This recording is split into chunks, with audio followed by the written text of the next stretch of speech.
இன்னைக்கு சமூகத்துக்கு தேவையான ஒரு கருத்து. விஜய் ஆண்டனி வந்து இந்த படத்துக்கு மிகப்பெரிய ஸ்கேம். விஜய் எல்லா போஸ்டர்லையும் இதை இப்போ கூட வெளியில் போஸ்டரில் விஜய் ஆண்டனியும் சுவாசிகாவும் பாதி இருக்காங்க. இந்த படத்தில் சுவாசிகா தான் ஹீரோ ஹீரோயின் எல்லாமே. கண்டிப்பாக பார்க்கலாம். எனக்கு தெரிஞ்சு இன்னொரு வாட்டி கூட பார்க்கலாம். ஒரு 2-3 வாட்டி கூட பார்க்கலாம்னு வச்சுக்கோங்க. இந்த மூவி போரே அடிக்காது, அந்த மாதிரி ஒரு மூவி. 2 டீனேஜ் பசங்க சேர்ந்து அவங்க அம்மாவுக்கு கல்யாணம் பண்ணி வைக்கிறாங்க. நிஜத்தில் நடந்த அந்த ஃபோட்டோ வீடியோஸ்லாம் கடைசியில் காமிக்கிறாங்க. சரி, நமக்கு முடியும் போது ஒரு திருப்தி இருக்குது. நிஜத்தில் நடந்தது இது, நிஜத்தில் அவங்க இப்போ என்னெல்லாம் கஷ்டப்பட்டிருப்பாங்க அப்படின்ற அந்த ஒரு கனெக்ட் வந்து கிளைமேக்ஸில் வந்துடுது. அது ப்ளஸ்னாலும் ஃபுல் படம் வரலன்றது பெரிய மைனஸ். கண்டிப்பாக இந்த மூவி எல்லாருமே வந்து பார்க்கணும். முக்கியமாக வந்து அப்பா இல்லாத பசங்களும் ஆம்பளை பசங்க முக்கியமாக அவங்க கண்டிப்பாக இந்த மூவி வந்து பார்க்கணும். ஏன்னா தன்னோட அம்மா வந்து பொம்பளை பசங்களுக்கு கூட சில விஷயத்த ஷேர் பண்ணுவாங்க. ஆம்பளை பசங்க கிட்ட அவங்க வந்து அடுத்த லைஃப் லீட் பண்ணணும், அதுக்காக அவங்களுக்காக நிறைய வந்து சாக்ரிஃபைஸ் பண்ணுவாங்க. ஆனால் நிறைய விஷயம் வந்து பசங்களுக்கு தெரியாமலே போயிடுது. அந்த விஷயத்தெல்லாம் நம்மளே புரிஞ்சுக்கிட்டு, ஏன்னா அம்மா நமக்கு என்ன வேணும்னு நம்ம கேட்கறது இல்லை, நமக்கு என்ன வேணுமோ அவங்க பார்த்து செய்கிறாங்க. அந்த மாதிரி இருக்கிற அம்மாவுக்கு நம்ம என்ன செய்யணும் அப்படின்றது தான் ரொம்ப முக்கியமான ஒரு கருத்தாக இந்த படத்தில் இருக்குது. கண்டிப்பாக எல்லாருமே வந்து பார்க்கணும், தெரிஞ்சுக்கணும். படம் சூப்பராக இருக்குது. கண்டிப்பாக எல்லாரும் நல்லா இருக்கு. கண்டிப்பாக எல்லாரும் சேர்ந்து தேட்டரில் பார்க்க வேண்டிய படம். இல்லை கண்டிப்பாக அப்படி வரல. அந்த மாதிரி அப்படிலாம் தொல்லை. ஒரு கம்பெனிஷிப் எப்பவுமே எந்த ஏஜ்லேயும் வேணும். அது நல்லாவே காட்டியிருக்காங்க. எனக்கு சொன்ன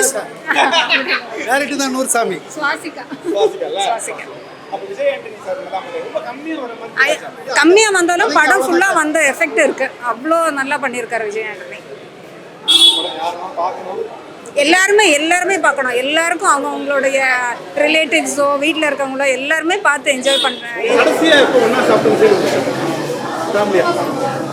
வந்துச்சு.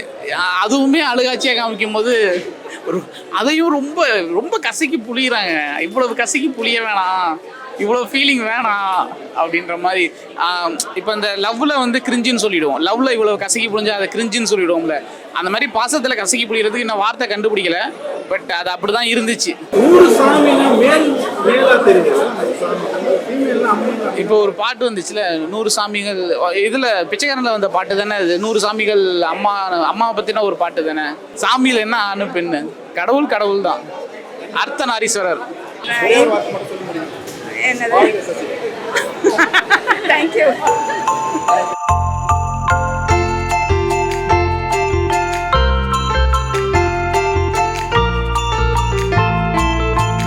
நீங்கள் இருக்கு, ஆனால் அது போய் நீங்கள் படம் பார்த்தா தான் தெரியும்.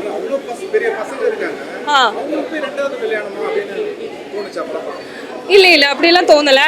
வந்து ஆக்சுவலி என்ன தேவைப்படுதோ அதுதான் பண்ணியிருக்கு. நீங்கள் வந்து அது படம் பார்த்தா உங்களுக்கு தெரியும். அதுக்கு மேலே என்கிட்ட எனக்கு சொல்ல முடியாது. அதெல்லாம் நான் சொல்கிறதுக்கு ஆளே கிடையாது. சூப்பராக இருக்குது. அதுக்கெல்லாம் வந்து எதுவுமே சொல்ல முடியாது. அது அவுட்ஸ்டாண்டிங்காக இருக்குது. அப்புறம் மியூசிக்கு எல்லாமே அவுட்ஸ்டாண்டிங்காக இருக்குது. ஓகே தான். Thank you sir.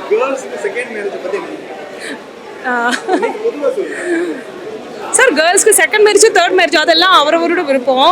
அது வந்து இன்னொருவரோட பர்சனாலிட்டி தான். அவருக்கு பிடிச்சா அவரே பண்ணட்டும், இல்லைன்னா விடணும். அதுக்கு வந்து சொசைட்டி யாரும் இப்போ நமக்கு யாருடையும் பர்சனல் இதுக்கு வந்து தலையிட முடியாது. So it's okay. செகண்டோ தேர்டோ ஃபோர்த்தோ இதெல்லாம் அவரோட இஷ்டம். ஓகேவா? அதெல்லாம் பிரச்சனையே இல்லை. அதெல்லாம் சொல்ல மாட்டேன். தேங்க்யூ. படம் ரொம்ப நல்லா இருக்குங்க. மூவி ரொம்ப நல்லா இருக்கு. ரொம்ப சிம்பிள் அண்ட் பெஸ்ட்டாக எடுத்திருக்காங்க. ஆக்சுவலி என்னோட பையனோட ஃபர்ஸ்ட் மூவி இது. ஸோ ரொம்ப ஹாப்பியாக இருக்குது வந்து பார்த்ததில். And Vijay Antony sir, Swasika ma'am கோம்பரோ கூட ரொம்ப சூப்பராக இருக்குது. ஆக்சுவலி ஃபேமிலியோட வந்து பார்க்க வேண்டிய ஒரு மூவி இது. இது ஆக்சுவலி சொசைட்டிக்கு கொடுக்குற ஒரு சீக்வன்ஸ் வச்சு ஒரு கான்செப்ட் வச்சுக்கோங்களேன். இதனால நிறைய பேரோட மைண்ட் கொஞ்சம் மாறி ரீமேரேஜ் பண்ணுறது ஒன்றும் தப்பு இல்லைன்னு சொல்கிறது தப்பு கிடையாதுல்ல. அதுக்கு கொண்டு வந்த ஒரு இன்ஃபர்மேஷன் நான் நினைக்கிறேன். ஸோ ரொம்ப நல்லா இருக்குங்க. 100 சாமின்றது ஆக்சுவலி வந்து அம்மாவை பேஸ் பண்ணி தானே அவங்க சொல்லியிருக்காங்க. அம்மான்றது கடவுளோட அம்சத்தில் வர்றது தானே. அதனால 100 சாமின்றது அம்மாவை வச்சு பேஸ் பண்ணி சொல்லியிருக்காங்க. அது ரொம்ப நல்லா இருக்கு. பிகினிங்லேருந்து நான் அழுதுட்டு தான் இருந்தேன். எனக்கு சுவாசிக்க ஆக்டிங் எல்லாம் பார்த்து எனக்கு உண்மையிலே அவங்களுக்குள்ள நாங்களாம் இருக்கிற மாதிரி ஒரு ஃபீல் வருது. அந்த மாதிரி சுச்சுவேஷன் உண்மையிலே இருக்கிறவங்களோட நிலைமை யோசிச்சு பாருங்க. அந்த மாதிரின்னு வச்சுக்கோங்க. ரொம்ப நல்லா இருக்கு.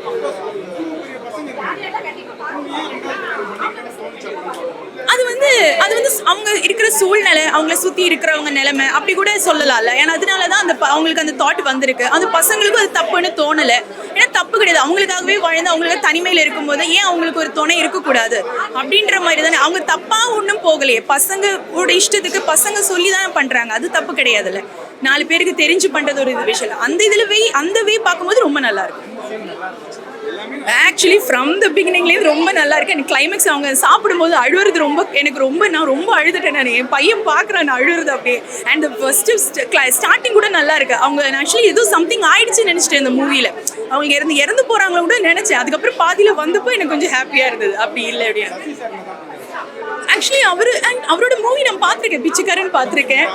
ரொம்ப சென்டிமெண்டல் எமோஷனலி ரொம்ப ஸ்லோவாக கொண்டு வர. அதை சொன்னாங்க ஒருத்தவங்க, மலையாள மூவியில் தான் ரொம்ப ஸ்லோவாக நல்லா போகணும். பட் அது தமிழில் நான் இப்போ தான் ஒரு ஃபேமிலி ஓரியன்டட் இப்போ தான் பார்க்குறேன். ரொம்ப நல்லா இருக்குங்க. அவர் சொல்லவே வேண்டாம், என்னோட பிக் ஃபேன். நான் அவர் பரவாயில்லையே, பட் அந்த கொஞ்சம் வந்தாலே அது ரொம்ப ரொம்ப இம்பாக்டாக கொண்டு போயிருக்காங்கல்ல. அவரோட அந்த வரவில் அந்த என்ட்ரியில தானே அந்த இன்னும் நல்லா போயிடுச்சு. அதே நல்ல விஷயம் தானே. கண்டிப்பா வீட்டுக்கே வர மாட்டாங்க. ஆமா கண்டிப்பா. ஏன்னா நாங்க தான் அந்த தியாகம் பண்ணி அவங்கள வந்து மோட்டிவேட் பண்ணியிருக்கோம் அதை எடுக்கிறதுக்கு.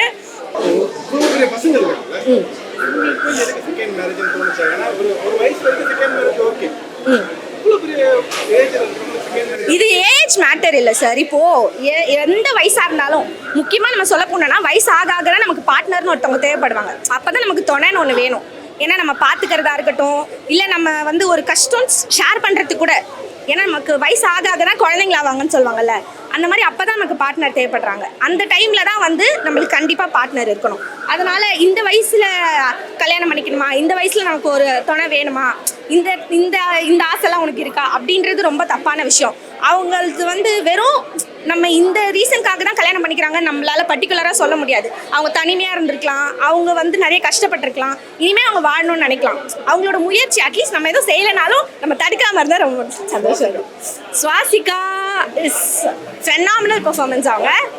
அவங்க வேற லெவல் பண்ணிட்டாங்க. அவங்க அதுதான் சொல்கிறேனே, அவங்க வந்து அந்த கேரக்டரை வந்து அவங்க எடுத்துக்கிட்டு ஷி லிவ்ட் தட் கேரக்டர். அவங்க அந்த கேரக்டராகவே வாழ்ந்துட்டாங்க. அதாவது I don't know how she came out of that. நம்மளுக்கு பார்க்கும்போது ஐயோ என்ன இந்த லேடி, இப்போ நம்மளே போய் கல்யாணம் பண்ணி வச்சிடலாம் அவங்களுக்கு, அந்த மாதிரி ஷி வாஸ். அந்த மாதிரி நிறைய பேர் அவங்க இன்ஸ்பயர் பண்ணியிருக்காங்க நிஜமா. அப்படி சொல்ல முடியாது. இது வந்து இப்போ நிறைய பேர் வந்து ஹீரோயினி பேஸ்ட் படம் எடுக்கும்போது ரொம்ப மாசா காட்டுறது, கிளாஸா காட்டுறது, அவங்கள அந்த மாதிரி தான் நிறைய இது பண்ணுவாங்க. இது வந்து அவங்கள பத்தின ஒரு ஸ்டோரி தான், அதனால முக்கியத்துவம் அவங்களுக்கு கொடுத்துருக்காங்க. அதாவது அவங்கள சப்போர்ட் பண்றதுக்கு முன்னாடி வராங்கல்ல, அவங்க வந்து கடைசி கொஞ்ச காலம் தான் அவங்க கூட இருக்க போறாங்க. அந்த மாதிரி அவர் டினோட் பண்ணியிருக்காரு. இப்போ நம்ம ஒரு 50 இயர்ஸ்க்கு மேலே கல்யாணம் பண்றோம்னா நம்ம என்ன ஒரு நெக்ஸ்ட் ஒரு 30 இயர்ஸ் வாழ்வோமா, அந்த மாதிரி கொஞ்சம் ஒரு ஷார்ட் பீரியட் தான். ஆனால் அது வந்து அவங்களுக்கு ரொம்ப ப்ரெஷியஸ் ஆனது. அந்த மாதிரி தான் விஜய் ஆண்டனி கொஞ்ச நேரம் வந்தாலும் சூப்பராக அவரோட பாட்டை பண்ணிட்டாரு. தேங்க்யூ. எனக்கு வந்து ஒரு மெகா சீரியல் பார்க்குற மாதிரி இருந்துச்சு. ஒரு 2 மணி நேரம் 10 நிமிஷம் படம். அதில் வந்து 2 மணி நேரம் வந்து அழுதுகிட்டே இருக்காங்க. ஒரு 4 பேர் சேர்ந்து அழுதுகிட்டே இருக்காங்க. ஒரு 4 மணி நேரத்துக்கு மேலே நமக்கு ஒரு மாதிரி அயற்சி ஆகிடுது. போதும் அழுதது, ரொம்ப அழுகாட்சியாக இருக்குது. வேறு ஏதாவது காமெடி இல்லைன்னா கூட பரவாயில்ல, ஒரு நார்மல் சீன் வைங்க, நார்மல் சீனாவது வைங்க அப்படின்ற மாதிரி ஒரு ஏக்கம் வந்துடுது. ஆனால் விடாமல் 2 மணி நேரம் அழுதுகிட்டே இருக்காங்க. கிளைமேக்ஸில் ஒரு 5 நிமிஷம் தான் ஒரு நார்மலாக இருக்குது, கொஞ்சம் சிரிப்பு வருது. ஜென்சன் இருக்கார், பக்ஸ் இருக்கார், வினோதினி இருக்காங்க. இவ்வளோ பேர் இருந்துமே நம்ம முனிஷ்காந்த் கேமியோ பண்ணியிருக்காரு. இவ்வளோ பேர் இருந்துமே வந்து இன்னும் கொஞ்சம் காமெடி வச்சுருந்துருக்கலாம். இவ்வளோ சீரியஸாக எடுத்துருக்க வேண்டியதில்லை படத்தை. பூ வந்து ஒரு 10 வருஷத்துக்கு முன்னாடி வந்தது, அப்போது வந்து நமக்கு அது ஓகே. பட் இப்போ இருக்கிற காலகட்டத்துக்கு இவ்வளோ சீரியஸாக படம் எடுத்தால் தேட்டருக்கு ஆடியன்ஸ் வர்றது கஷ்டம். அவ்வளோ ரொம்ப ஒரு மாதிரி கசக்கி புளிகிற மாதிரியே இருந்துச்சு. அது விஜய் ஆண்டனி வந்து இந்த படத்துக்கு மிகப்பெரிய ஸ்கேம். விஜய் எல்லா போஸ்டர்லையும் இதை இப்போ கூட வெளியில் போஸ்டரில் விஜய் ஆண்டனியும் சுவாசிகாவும் பாதி இருக்காங்க. இந்த படத்தில் சுவாசிகா தான் ஹீரோயின் எல்லாமே. விஜய் ஆண்டனி வெறும் 10 நிமிஷம் தான் வராரு, கேமியோ தான். அந்த 10 நிமிஷம் நல்லா பண்ணியிருக்காரு. இது வரைக்கும் பண்ணாத ஒரு டிஃப்ரெண்ட்டான ரோல், அது வரைக்கும் ஓகே. பட் நான் இதை வந்து ஒரு விஜய் ஆண்டனி படம்னு நினச்சி வந்தேன். பிச்சைக்காரன் மாதிரி அந்த ஜானர் இல்லை, பட் அந்த அளவுக்கு எதிர்பார்த்து தான் வந்தேன் நான். விஜய் ஆண்டனி படம் ஃபுல்லாக வரலங்கிறதே எனக்கு மிகப்பெரிய ஏமாற்றம். நான் அவர் படம் நினச்சி வந்து இல்லை அவங்க அப்படி ப்ரொஜெக்ட் பண்ணிடுறாங்களே இது இவங்க படம் தான் அப்படின்றது ப்ரொஜெக்ட் பண்ணி தானே வருது. அப்படி அவர் வரல அப்படிங்கும்போது ஒரு பெரிய ஏமாற்றமாக இருந்துச்சு.